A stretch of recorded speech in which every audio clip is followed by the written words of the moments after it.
Huwag pansinin ang mga taong inggit. Ako po si Father Fiel Pareha at ito po ang ating segment, ang Daily Devotion, na kung saan tayo po ay magdarasal, magbabasa at magninilay kasama ng salita ng Diyos sa buong taon. Manalangin tayo. Sa ngalan ng Ama, ng Anak at ng Espiritu Santo. Amen.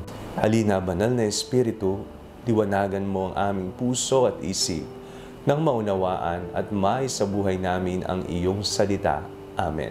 Our Bible passage for today is from the Gospel of St. Mark chapter 6, verses 1 to 6, and I read it for you. He left that place and came to his hometown, and his disciples followed him. On the Sabbath, he began to teach in the synagogue, and many who heard him were astounded. They said, "Where did this man get all this? What is this wisdom that has been given to him? What deeds of power are being done by his hands? Is not this the carpenter, the son of Mary, and brother of James and Joseph and Judas and Simon? And are not his sisters here with us?" And they took offense at him. Then Jesus said to them, "Prophets are not without honor except in their hometown, and among their own kin, and in their own house." And he could do no deed of power there, except that he laid his hands on a few sick people and cured them. And he was amazed at their unbelief. May kilala ka bang taong inggitera? Mga taong hindi masaya sa buhay, kaya naman naiinggit sa iba. Naiinggit sapagkat wala sila noon, o kaya naman nakikita nila ang kakulangan sa kanilang buhay at pinag-iinteresan nila kung ano ang meron ang iba.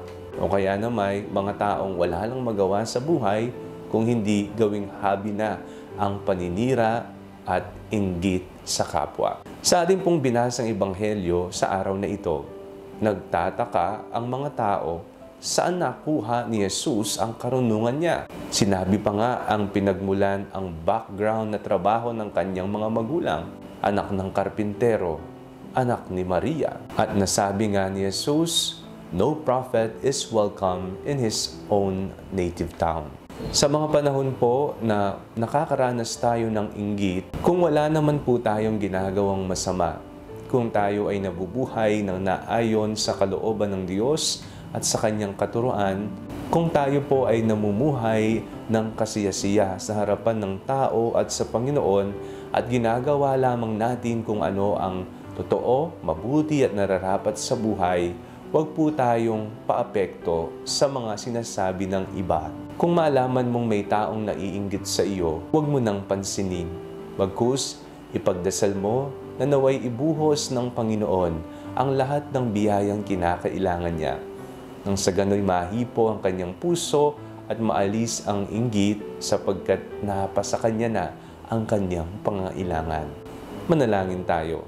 Panginoong Jesus, sa mga panahon na tigib-apaw ang biyayang aming natatanggap, matutunawa kaming magbahagi sa mga taong kapos sa buhay.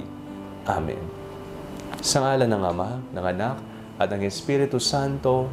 Amen. Huwag po ninyong kalimutang i-like ang video ito, mag-comment po kayo and share it with your family and friends. Ang Panalangin Bago Matulog ay may sariling Facebook page na po. Huwag niyo pong kakalimutang mag-like at mag-follow dito, and do not forget to subscribe to our YouTube channel. I-click niyo lamang po ang link na nasa description ng video ito, o kaya naman po just search Father Fiel Pareha.